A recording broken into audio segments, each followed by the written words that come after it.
자, 우리 하나님의 말씀을 보도록 하겠습니다. 하나님의 말씀은 우리 누가복음 7장 1절부터 우리 10절에 있는 말씀을 다 같이 합독하도록 하겠습니다. 누가복음 7장 1절부터 10절 시작. 예수께서 모든 말씀을 백성에게 들려주시기를 마치신 후에 가버나움으로 들어가십니다. 어떤 백부장의 사랑하는 종이 병들어 죽게 되었더니 예수의 소문을 듣고 유대인의 장로 몇 사람을 예수께 보내어 오셔서 그 종을 구해주기를 청한지라. 이에 그들이 예수께 나와 간절히 구하여 이르되 이 일을 하시는 것이 이 사람에게 합당하니이다.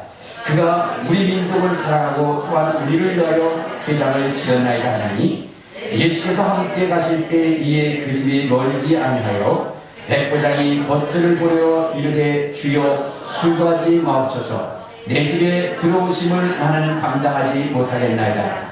그러므로 내가 죽게 나가기도 감당하지 못할 줄을 알았나이다. 말씀만 하사 내 아이를 낫게 하소서. 나도 남의 수하에 든 사람이요 내 아이도 병사가 있으니 이더러 가라 하면 가고 저더러 오라 하면 오고 내 정도로 이것을 하라 하면 하나이다. 예수께서 들으시고 그를 놀랍게 여겨 돌이키사 따르는 무리에게 이르시되 내가 너에게 이르노니 이스라엘 중에서도 이만한 믿음을 만나보지 못하였노라 하시더라. 오래 어떤 사람들이 집으로 돌아가매 봄에 종이 이미 나아 있었더라. 아멘. 이제 자기 자신을 축복할 때 이렇게 축복하십시오. 나는 예수님 때문에 가장 행복한 사람입니다. 네, 할렐루야. 예수님 때문에 가장 행복한 여러분 되시기를 주님의 이름으로 축원합니다. 세상은 이 세월을 통해서 저 종말을 향하여 달려가고 있습니다. 세월이라고 하는 것은 쏜살같이 흐르게 되어져 있죠. 그런데 그 끝은 바로 종말입니다. 하나님의 심판입니다. 그것을 향하여 세월은 흘러가고 있습니다. 또한 여러분 이 세월의 끝, 즉 주님의 오실 때가 가까이 왔다고 하늘과 땅은 여러 가지 징조를 통해서 우리에게 말씀해 주고 있습니다. 성경에 보면은 이런 말씀이 있습니다. 우리 한번 마태복음 24장 32절 33절에 보면 마태복음 24장 32절 34절에 3절에 보면 이렇게 말씀하고 있습니다. 자, 시작. 무화과 나무의 비유를 배우라. 그 가지가 연하여지고 잎사귀를 내면 여름이 가까운 줄 아나니 이와 같이 너희도 이 모든 일을 보거든 인자가 가까이 곧 눈앞에 있는 줄 알아라. 그러니까 지금 성경이 우리에게 말씀하신 바가 무엇이면 무화과 나무의 비유를 배우라는 거예요. 그 가지가 연하여지고 잎사귀를 내면 여름이 가까운 줄을 알라 하는 것처럼, 여러분 우리가 이 세상에 나무가 푸르러지면 뭐요? 여름이 가까웠다는 걸 아는 거예요. 마찬가지로 하나님께서는 주님이 다시 오실 이 세상, 그리고 그 종말의 때에 대하여 하나님이 갑자기 오시는 것이 아니라 징조를 통해서 그분의 오실 그 때를 말씀해 준다는 거예요. 그러면 성경이 주님의 오실 때가 가까이 와 있음을 우리에게 말씀하실 때 어느 것으로 보여주신다라고 말씀하셨느냐? 우리 한번 누가복음 21장 10절 11절에 보면 이러한 말씀이 있습니다. 주님이 이 땅에 오시고 이 세상의 종말을 고할 때에 그 앞서서 어떤 일들이 일어나라고 생각하냐? 자, 10절 11절 자, 시작. 또 이르시되 민족이 민족을 나라가 나라를 대적하여 일어나겠고 곳곳에 큰 지진과 기근과 전염병이 있겠고 또 무서운 일과 하늘로부터 큰 징조들이 있으리라. 그러니까 뭐라 하냐면 민족이 민족을 대적하여 전쟁이 일어날 것이라는 거예요. 곳곳에 큰 지진과 기근 또 전염병이 있고 하늘에 무서운 그러한 징조들이 있을 것이라고 얘기했어요. 지금 어때요? 땅과 하늘은 주님이 오실 때가 가까이 되어 있다라고 수많은 징조들을 보여주고 있습니다. 여러분, 세계 곳곳에서 지금 화산이 폭발하는가 하면은 지진이 일어나고, 그 다음에 여러분 또 아프리카에서 시작된 그러한 그 메뚜기 떼들이 이제 어디요? 세계 전역을 휩쓸고 있습니다. 뿐만 아니라 여러분, 저 호주 지역에서는 아직도 불이 꺼지지 않고 있어요. 몇 개월째 계속해서 불이 꺼지지 않고 있습니다. 그리고 하늘에서는 이상 현상들이 나요. 주먹만한 우박이 떨어지지를 않나, 뭐 별의별 그러한 그 이상한 현상들이 일어나고 있습니다. 또한 20절에 보면 이런 말씀이 있어요. 20절. 자, 시작. 너희가 예루살렘이 군대들에게 에워싸이는 것을 보거든 그 멸망이 가까운 줄 알라. 자, 예루살렘이 군대들에게 에워싸이는 것을 보면 멸망이 가까운 줄을 알라라고 얘기했어요. 지금 중동은 어떻게 돼요? 트럼프 대통령이 평화를 선포함으로 인해서 이제 극도로 어떻게 됐어요? 이제 대립각을 세워서 막 터키라든가 이런 나라들이 저 이스라엘 향하여 지금 가고 있습니다. 그러면서 막 충돌이 일어나고 그래요. 자, 22절에 보면 이런 말씀을 합니다. 자, 시작. 이 날들은 기록된 모든 것에 못을 그리는 징벌의 날이다. 그러니까 지금 이러한 이 현상들이 일어나는 것은 하나님이 이 세상을 심판하기 위한 징벌의 날이라는 거예요. 그러므로 오늘 우리는 주님이 이 땅에 오심이 가까이 되었고 이 세상을 심판하시는 그 마지막 최후의 날이 가까움을 보면서 우리는 준비하고 대비해야 되는 거야. 특히나 이러한 이 징조들을 보면서 우리가 우리의 신앙을 점검해야 된다는 거야. 그러면 하나님께서는 왜 이러한 것들을 보여주시고 있는가, 이런 징조들을 말씀하고 있는가? 우리 한번 요한복음 14장 29절에 보면, 요한복음 14장 29절에 보면 이렇게 이야기하고 있습니다. 자, 시작. 이제 일이 일어나기 전에 너희에게 말한 것은 일이 일어날 때에 너희로 믿게 하시리라. 그러니까 하나님께서 또 예수님께서 이러한 일들을 미리 말씀하시는 것은 우리로 하여금 그날이 있음을, 반드시 있음을 알게 하는 것이고, 또한 우리로 하여금 그날을 대비하기, 그러한 일로서 이러한 것들을 보여주고 있다는 것입니다. 여러분 그날에 여러분 우리가 대비해야 될 것이 무엇이냐면 바로 믿음이라는 거예요. 믿음이라고 하는 것이 필요합니다. 여러분, 하나님을 기쁘시게 하는 것이 무엇이냐? 믿음이라는 믿음. 히브리서 11장 6절에 보면 하나님을 기쁘시게 하는 것은 뭐요? 믿음이라고 했어요. 믿음이 없이는 하나님을 기쁘시게 할 수 없다라고 이렇게 얘기하고 있는 것입니다. 그러므로 오늘 우리는 이 마지막 시대에 여러분 우리가 준비하고 대비해야 되는 것이 바로 무엇이냐? 그것이 믿음이라는 거예요. 그런데 그 믿음의 실체가 누구냐? 예수 그리스도십니다. 그러므로 우리가 이 세상 가운데 지금 우리가 집중하여 조명하고 우리가 바라봐야 할 분이 있다고 한다면 그분은 바로 예수 그리스도이신 것입니다. 그래서 성경은 우리에게 히브리서를 통해서 뭐라고 했어요? 믿음의 주요 온전케 하신 이인 예수를 바라라. 지금 이 시대에 우리가 바라보고 우리가 찾고 우리가 의지하고 우리가 정말로 모셔드려야 할 분이 있다고 한다면 그분은 바로 예수 그리스도십니다. 예수 그리스도.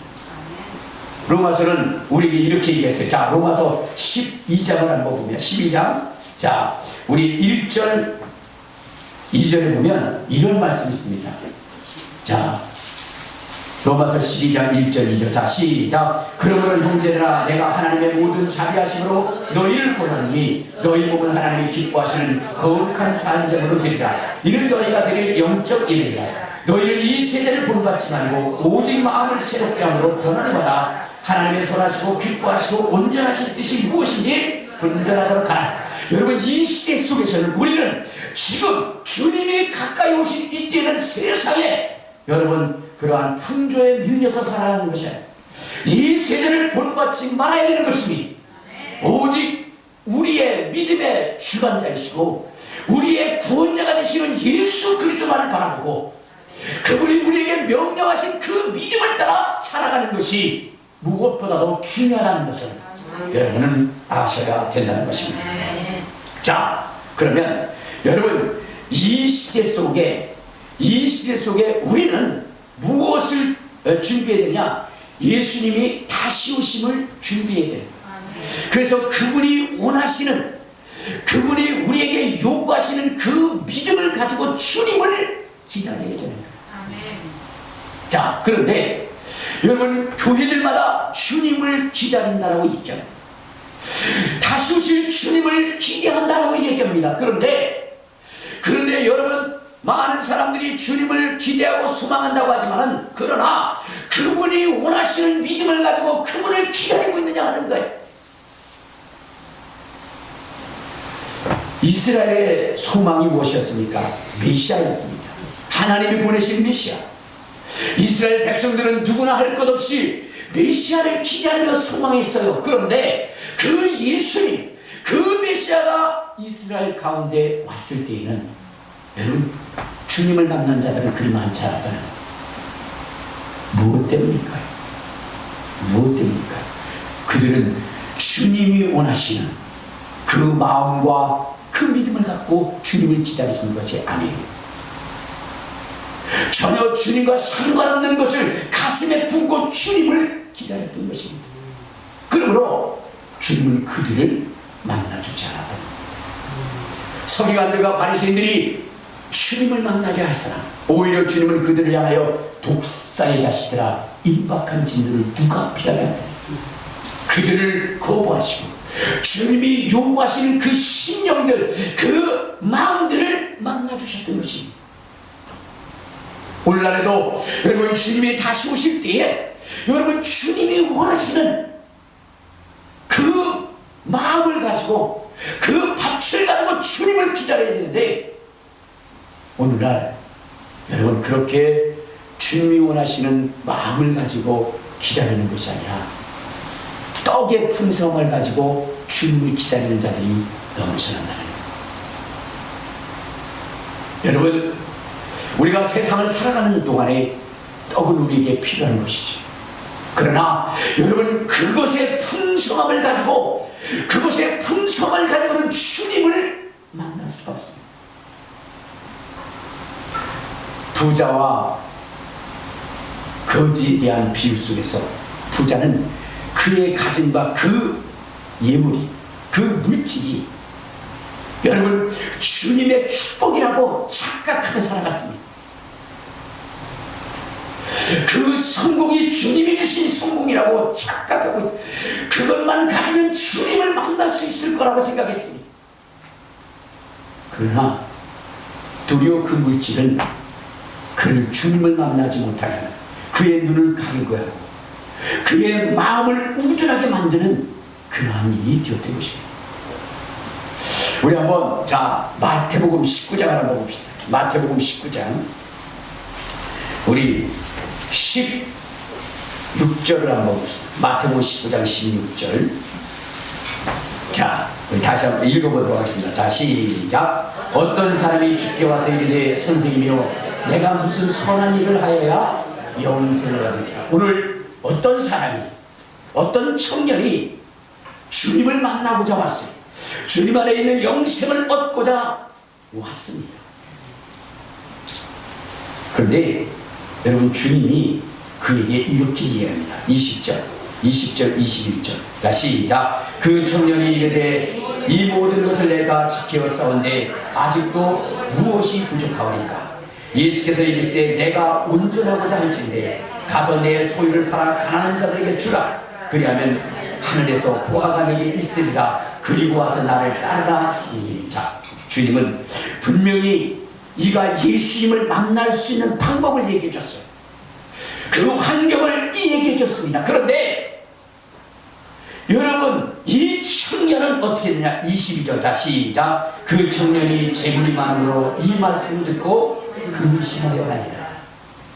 여러분 주님을 만날 수 있는 환경은 여러분 세상의 물질이 아니라 떡이 아니라 여러분 오히려 그것을 가난한 자들에게 내어주고 오직 예수 그리스도만이 그의 생명의 주인 되심을 고백하고 주님만을 바라보고 주님만을 의지하고 따라가는 거예요. 그런데 오늘 이 청년이 주님을 만나지 못한 것이 무엇입니까? 이유가 무엇입니까? 너무나 많은 재물 때문이었습니다. 재물은 주님을 만나는 방해 요소가 된다는 거예요. 그런데 지금 여러분 기독교의 수많은 사람들 중에 풍성한 그러한 떡을 가지고 주님을 만나려 하는 자들이 있다는 거예요. 여러분 주님은 그들을 만나지 않는다 하는 것을 여러분들 아시고 떡이 아니라 예수님의 말씀을 고백할 수 있는 여러분 되시기를 주님의 이름으로 축원합니다. 두 번째, 어떤 사람들은 주님을 맞이함에 있어서 주님을 다시 오실 주님을 기대함에 있어서 전통을 가지고 전통을 지키면서 여러분 주님을 맞이하려고 합니다. 그러나 여러분 전통을 가지고는 주님을 만날 수가 없습니다. 우리 한번 마가복음 7장을 한번 봅시다. 마가복음 7장에 보면 이런 말씀이 있습니다. 예수님이 이 땅에 오셨을 때에 바리새인들과 그 다음에 또한 장로들은 예수님을 향하여 이렇게 얘기합니다. 우리 5절을 한번 봅시다. 5절. 자, 시작. 이에 바리새인들과 서기관들이 예수께 묻되 어찌하여 당신의 제자들은 장로들의 전통을 준행하지 아니하고 부정한 손으로 떡을 먹으니까 하고 있습니다. 지금 예수님의 제자들이 여러분 떡을 먹을 때에 손을 씻지 않았어요. 물도 뿌리지 않았습니다. 그냥 먹었어요. 그랬더니 이것에 노발대발하면서 바리새인들과 서기관들이 얘기합니다. 당신의 제자들은 어찌하여 장로들의 전통을 쭉 지키지 않습니까? 라고. 여러분 장로들의 전통을 지키는 것이 중요한 것이 아니라 오늘 하나님께서 인류의 구세주라고 보내신 예수님의 말씀을 지키는 것이 더 중요하다는 것입니다. 예수님을 그들의 심령 속에 받아들이고 예수님의 말씀에 죽기까지 복종하는 것이 더 중요한 것입니다. 7장 8절에 보면 이렇게 됩니다. 자, 시작. 너희가 하나님의 계명을 버리고 사람의 전통을 지키느니라. 여러분 오늘날 교회들의 그러한 그 전통이 있어요. 그래가지고 어떻게 됩니까? 그 전통이 하나 바뀌는 것을 견디지 못해요. 제가 어느 교회에 갔는데 그 교회의 단독 건물이고 굉장히 그래도 탄탄한 교회입니다. 그런데 강대산에 옛날에 그 아주 오래됐던 그런 목사님이 앉는 그 강대상 의자들 있죠. 그 뭐 재판석처럼 되어 있는 의자, 나무로 되어 있는 거 있잖아요. 그거를 그대로 있어요. 그래서 목사님 왜 저거 치우지 않으세요? 그랬더니 아이고 그거 하나 치웠다니 큰일 난다는 거. 그거 하나 치우면 그 목사님 쫓겨나야 된다는 거예요. 여러분 전통으로 그러한 그 교회의 어떤 형식으로 그렇게 예배를 드려요. 그런데 하나님의 말씀, 예수님의 말씀은 뭐냐? 순종을 안 해. 그런 것에 대해서는 엄청나게 민감하면서도 정작 예수님께서 하신 말씀에는 뭐요? 귀를 기울이잖아요. 전통에는 민감한데 생명의 말씀이신 예수님의 말씀에는 순종하지 않아요. 그러면서 다시 오실 예수님을 기대하고 있어요. 다시 오실 예수님을 만나려 하고 있어요. 여러분 결코 그들은 예수님을 만날 수 없습니다. 교회는 사람이 만들어 놓은 전통이 중요한 것이 아닙니다. 이 강단은 예수님이 무슨 말씀을 하셨는가 그것이 중요한 것이지 교회의 전통이 중요한 것이 아니에요. 그런데 교회의 전통에 대해서 자랑하고 난리 피는 그러한 사람들이 너무나 많이 있습니다. 여러분, 주님이 오늘 말씀하신 것처럼 전통을 가지고는 주님을 만날 수 없습니다. 오직 우리가 그 다시 오실 예수님을 만날 수 있는 것은 주님이 우리에게 명령하신 그 말씀을 지켜 행할 때에 주님을 만날 수 있는 것입니다. 그러므로 오늘 우리는 예수님이 어떤 말씀을 하셨는가를 우리가 알고 그 말씀을 지켜 행하려고 몸부림치는 그러한 성도가 되어야 되는 것입니다. 성경에도 말씀하셨어요. 자, 우리 한번 봅시다. 마태복음 24장에 보면요, 이러한 말씀이 있어요. 자, 주님이 다시 오실 때에 어떻게 되냐. 자, 우리 24장 자 41절 자 시작. 그러므로 42절 자 시작. 그러므로 깨어있으라. 어느 날에 너희 주가 임하는지 너희가 알지니라. 자, 주님이 언제 올지 모릅니다. 그런데 여러분, 주님의 오실 날에 주님이 우리를 찾는 자들은 어떤 자들이냐. 44절 45절 46절까지 자 시작. 그러므로 너희도 준비하고 있으라. 생각지 않은 때에 인자가 오리라. 충성되고 지혜 있는 종이 되어 주인에게 그 집 사람들을 맡아 때를 따라 양식을 나눠줄 자가 누구냐. 주인이 올 때에 그 종이 이렇게 하는 것을 보면 그 종이 복이 있으리라.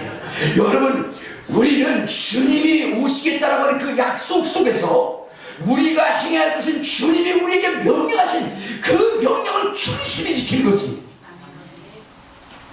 그럴 때에 주님 오실 때 우리의 이름을 부르는 것입니다. 전통을 지키고 세상의 풍습을 따르고 떡을 통하여 이 세상의 것을 잡고 이 세상의 성공을 가져오는 그러한 사람, 주님은 어떻게 돼요? 그들을 만나지 않는다. 우리 한번 요한일서 2장 자 요한일서 2장 우리 15절부터 17절까지 보면 이런 말씀이 있습니다. 자 시작. 이 세상이나 세상에 있는 것들을 사랑하지 말라. 누구든지 세상을 사랑하면 그 아버지의 사랑이 그 안에 있지 아니하니 이는 세상에 있는 모든 것이 육신의 정욕과 안목의 정욕과 이생의 자랑이니 다 아버지께로부터 온 것이요 세상으로부터 온 것이 아니라 이 세상도 그 정욕도 지나가되 오직 하나님의 뜻을 행하는 자는 영원히 거하느니라. 세상의 것을 가지고 자기를 자랑으로 삼는 자들은 하나님이 기억하지 않습니다. 세상과 함께 그 모든 존재들도 사라지게 되어져 있는 거예요. 그러나 하나님의 말씀을 지키기 위하여 몸부림치는 자들은 주님이 그들을 기억하시고 영원한 생명에 함께 동행하는 자가 되게 하기를 주님 말씀하셨던 것입니다. 그러므로 오늘 우리는 여러분 주님의 말씀에 순종하고 그 말씀을 지켜 행하려고 몸부림치는 저와 여러분 되시기를 주님의 이름으로 축원합니다. 주님의 이름으로 축원합니다. 또 어떤 사람들은 능력을 가지고 주님을 만나려고 해요. 내가 귀신도 쫓고 내가 병도 치료하고 이렇게 했으니까 내게 능력이 있으니까 주님이 오시면 나를 만나 주실 것이다. 또 어떤 사람은 내가 이렇게 목회를 크게 했으니까 주님이 오시면 나를 만나 줄 거라고 그렇게 착각하는 사람들이 많이 있습니다. 여러분, 능력이 있고 여러분 큰 목회를 하고 그거에 상관없이 주님은 뭐요? 네가 주님의 말씀을 지켰느냐. 여러분, 능력이 내가 주님을 만날 수 있는 조건이 되지 않는다는 것입니다. 큰 목회가 내가 주님을 만날 수 있는 조건이 되지 않는다는 것입니다. 왜일까요? 우리 한번 성경 찾아볼까요? 마태복음 7장을 한번 찾아봅시다. 마태복음 7장 자 21절부터 22절까지 21절 22절 자 시작. 나더러 주여 주여 하는 자마다 다 천국에 들어가는 것이 아니요 다만 하늘에 계신 내 아버지의 뜻대로 행하는 자라야 들어가리라. 그날에 많은 사람이 나더러 이르되 주여 주여 우리가 주의 이름으로 선지자 노릇하며 주의 이름으로 귀신을 쫓아내며 주의 이름으로 많은 권능을 행하지 아니하리까 하리니 그때 내가 그들에게 밝히 말하되 내가 너희를 도무지 알지 못하느니 불법을 행하는 자들아 내게서 떠나가라 하리라. 여러분, 능력 행했다고 해서 주님이 그들을 데려가는 거 아니에요. 그렇다고 이렇게 얘기하니까 그러면은 능력 안 행해도 돼, 능력이 중요하지 않아. 여러분, 그런 얘기가 아닙니다. 무엇보다도 하나님의 말씀을 따르는 것이 중요하다는 거예요. 그래서 주님께서는 여러분 이런 것들도 행해야 되지만 뭐요? 주님의 말씀을 더 소중히 여기고 따르는 것이 더 중요하다는 것입니다. 영혼들을 많이 구원하는 것 중요하죠. 그러나 여러분들, 하나님의 말씀에 따르지 않는 영혼들이 수천 수만 있으면 무슨 의미가 있겠습니까? 우리 한번 성경을 한번 보도록 하겠습니다. 어디로 보시면, 자, 히브리서 3장을 한번 찾아봐요. 히브리서 3장. 자, 히브리서 3장에 보면 이렇게 말씀하고 있습니다. 자, 우리 3장 12절. 자, 시작. 형제들아, 너희는 삼가 혹 너희 중에 누가 믿지 않는 악한 마음을 품고 살아계신 하나님께서 떠날까 떨어질까 조심하라. 이렇게 있어요. 여러분들, 이스라엘 백성들을 애굽에서 하나님이 건져내셨습니다. 그리고 나서는 여러분 그들을 다 쓸어 묻었어요. 다 죽여버렸어요. 자, 왜냐? 우리 한번, 자, 어디를 보면 유다서 1장을 한번 봐요. 유다서 1장 5절을 보면, 자, 시작. 너희가 본래 모든 사실을 알고 있으나 내가 너희로 다시 생각하고자 하노라. 주께서 백성을 애굽에서 구원하여 내시고 후에 믿지 않는 자들을 멸하셨다. 애굽에서 여러분 믿지 않는 자들을 끌어내가지고 어떻게 돼요? 다 광야에서 죽였다고 했지. 왜냐? 자, 우리 한번 고린도전서 10장 5절을 한번 쳐요. 고린도전서 10장 5절. 자, 거기에 보면 이렇게 말씀하십니다. 10장 5절. 자, 시작. 그러나 그들의 다수를 하나님이 기뻐하지 아니하셨으므로 그들이 광야에서 멸망하느니라. 하나님은 다수를 없어요. 목이 꼿꼿하고 그리고 악한 마음을 가지고 패역한 인생들 하나님이 원치 않는다는 거예요. 세상에 소망을 두고 이 세상을 따라 살아가는 인생들, 이 세상의 풍조를 따르는 인생들 주님 원하지 않는다는 거예요. 이스라엘 백성들이 애굽에서 나와서 광야 속에서 수없이 하나님의 말씀을 따르라 했어도 그들은 애굽의 전통과 애굽의 믿음과 애굽에 대한 소망이 있었습니다. 그래서 시간만 있으면 애굽으로 돌아가게 했어요. 하나님은 그들을 광야에서 다 내렸다는 거예요. 하나님이 찾는 자들이 없어요. 하나님이 만나고자 하는 자들이 없습니다. 그래서 그들을 오늘 우리는 주님이 다시 오십니다. 주님이 원하는 자가 되어야 돼요. 주님이 찾는 자가 되어야 돼요. 주님이 만나고 싶은 자들이 되어야 돼요. 주님이 그의 이름을 부르고 싶은 자들이 되어야 되는 것입니다. 그것이 우리에게 필요한 거예요.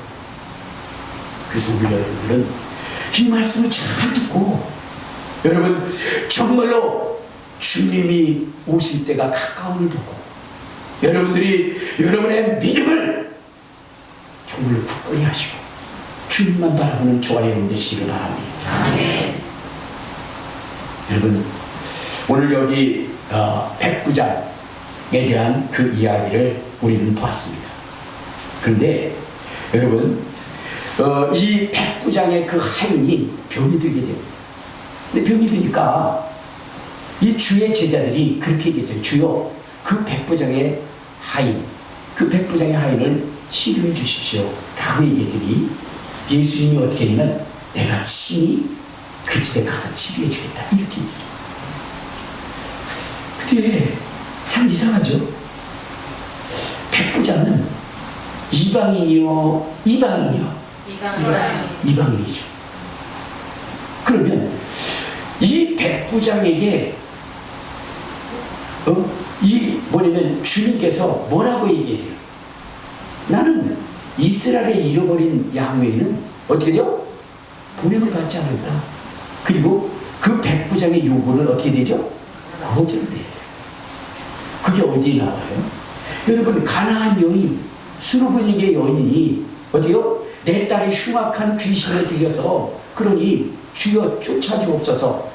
그랬더니 주님이 뭐라 했어요? 아무 대답도 안 하는 거예요. 그 여인이 와가지고 주님 앞에 간청을 합니다. 내 딸이 흉악한 귀신이 들렸으니 주여 치료해 주옵소서. 그때 주님은 자녀의 떡을 취하여 개들에게 줌이 마땅하잖아요.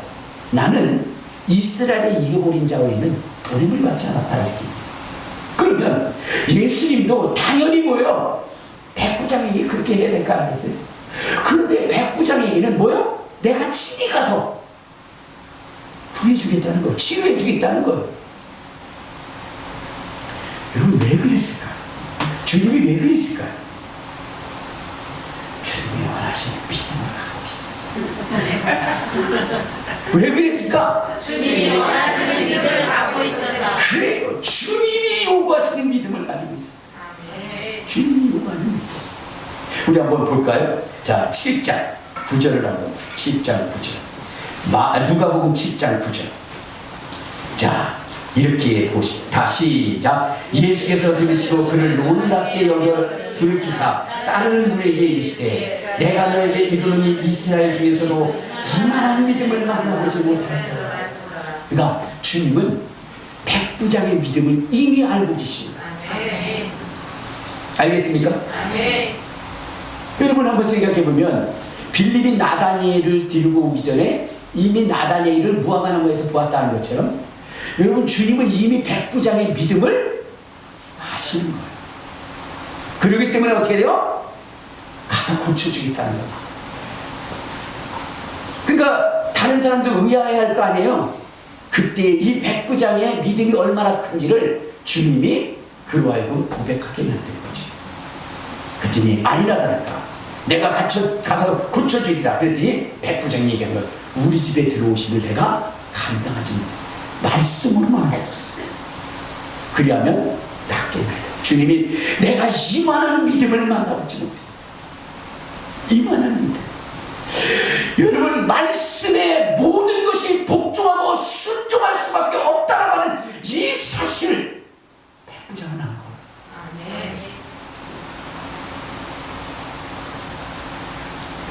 여러분, 누구냐면은 베드로가 주님 앞에 칭찬을 받습니다. 칭찬받은 것이 뭐냐? 넌 날 누구라 하냐? 주는 그리스도시요 살아계신 하나님의 아들이시니 바요나시구나. 이거 보기. 예수님을 주인으로 여길 수 있는 사람, 예수님을 하나님으로 여길 수 있는 사람, 예수님을 정말로 그리스도로 볼 수 있는 사람, 그 사람 보기 있는 사람.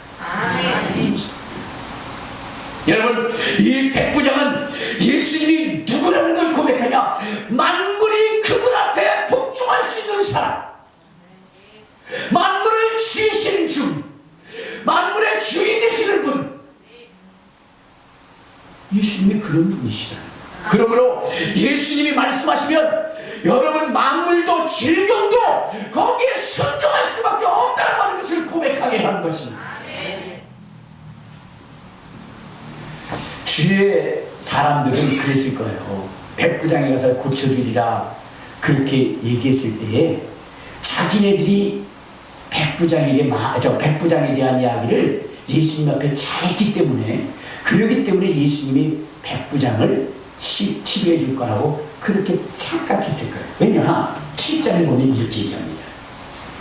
자, 2절부터 다시 시작. 어떤 백부장의 사랑하는 종이 병들어 죽게 되었으니 예수의 소문을 듣고 유대인의 장로 몇 사람을 예수께 보내어 오셔서 그 종을 구원해 주시기를 청한지라. 이에 그들이 예수께 나와 간절히 구하여 이르되 이 일을 하시는 것이 이 사람에게는 합당하니라. 그가 우리 민족을 사랑하고 또한 우리를 위하여 회당을 지었나이다. 자, 여기 보면 이 주의 제자들이 예수님이 어떤 사람? 예수님 앞에 이 백부장이 어떤 사람이라고요? 이 사람은 치료해줘야 됩니다. 왜? 우리 민족을 사랑했기 때문에.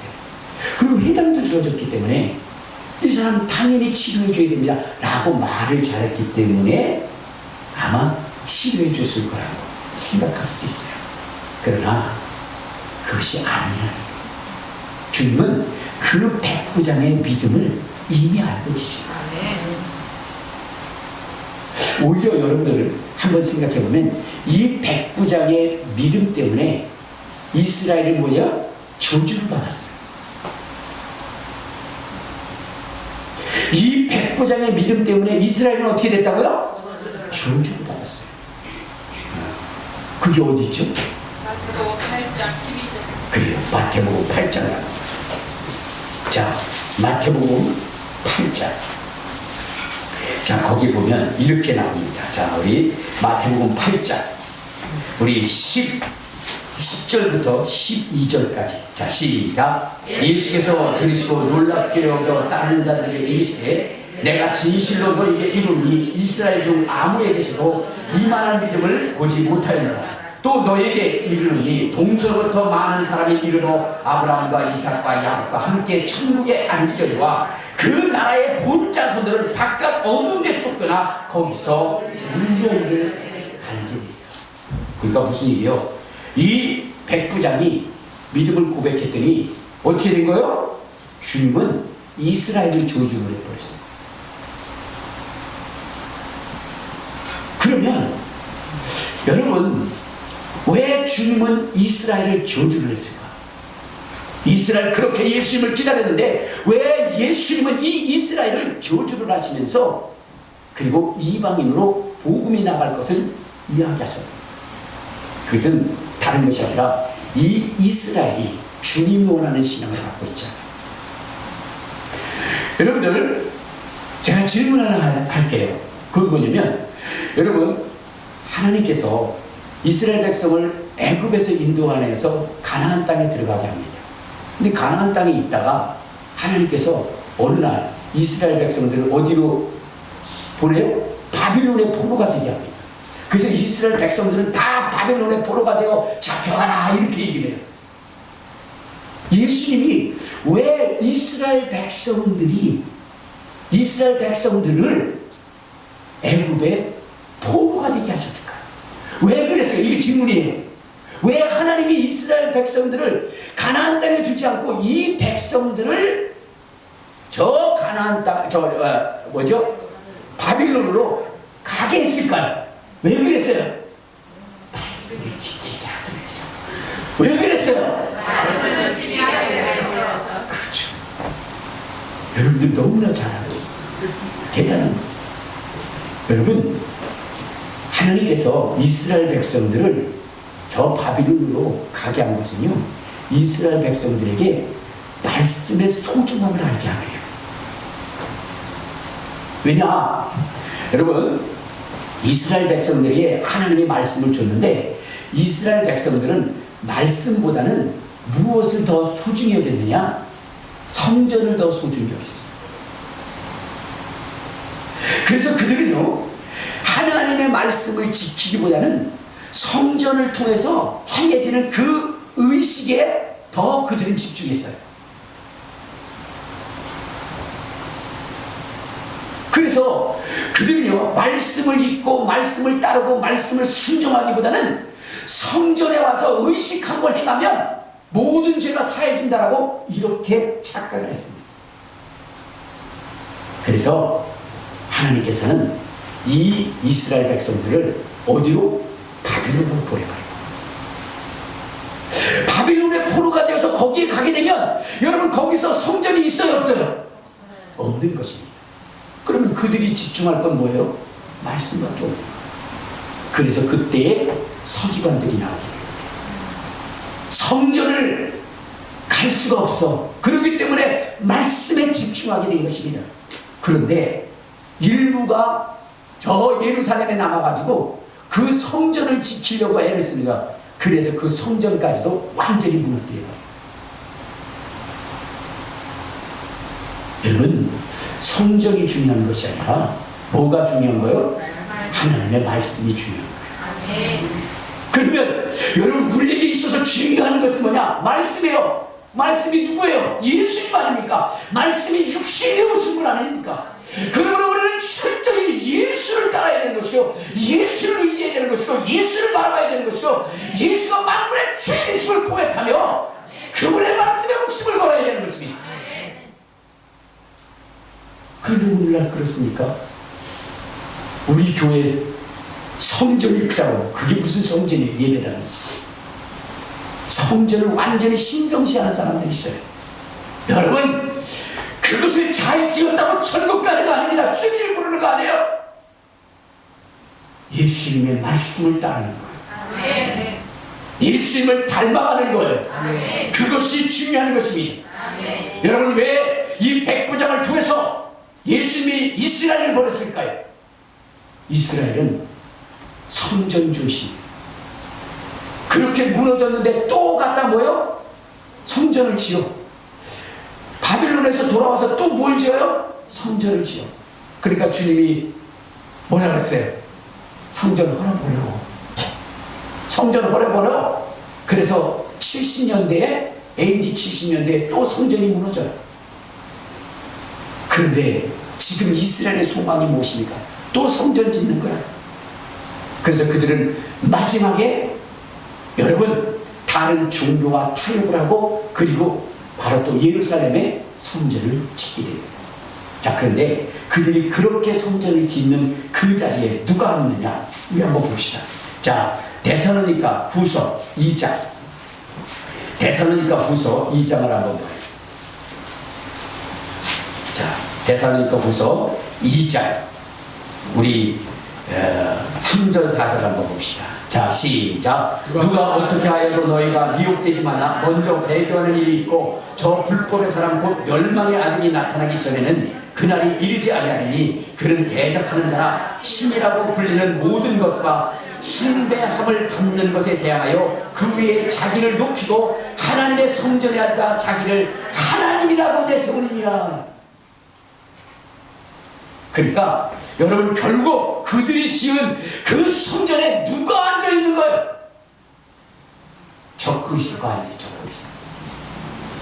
여러분, 우리는 성전을 짓는 것이 중요한 것이 아니라 예수님, 그 예수님을 바라보고 예수님의 말씀에 복종하고 예수님을 따르고 예수님을 닮는 것이 더 중요한 것입니다. 여러분, 그때가 되면 우리도 예수님처럼 된다는 거예요. 우리 한번 요한 1서, 자, 요한 1서를 보기 전에 우리 뭐냐면, 자, 어디를 보시냐면 에베소서를 한번 보도록 하겠습니다. 에베소서 4장, 자, 13절에 보면 이렇게 얘기합니다. 자, 13절, 자, 시작. 우리가 다 하나님의 아들을 믿는 것과 아는 일에 하나가 되어 온전한 사람을 이루어 그리스도의 장성한 분량이 충만한 데까지. 자, 하나님이 원하시는 것이 뭐예요? 하나님의 아들을 아는 거예요. 그리고 믿는 거예요. 그리고 그분의 장성한 분량에 이르기까지 담는 것입니다. 그래서 너희 안에 이 마음을 품으라, 이렇게 말씀을 하신 거예요. 자, 그래서 여러분, 성령을 우리에게 주셔서, 그래서 하나님의 말씀이, 예수님의 말씀이 우리 속에 역사할 수 있도록 만들어서 결국은 우리가 어떻게 되기까지 하느냐? 우리 한번 요한 1서 2장을 한번 봐요. 요한 1서, 자, 3장 2절입니다. 요한 1서 3장 2절. 자, 시작. 사랑하는 자들아, 우리가 지금은 하나님의 자녀라. 장래에 어떻게 될지는 아직 나타나지 아니하였으나 그가 나타나시면 우리가 그와 같은 줄을 아는 것은 그의 참모습을 볼 수 있기 때문이다.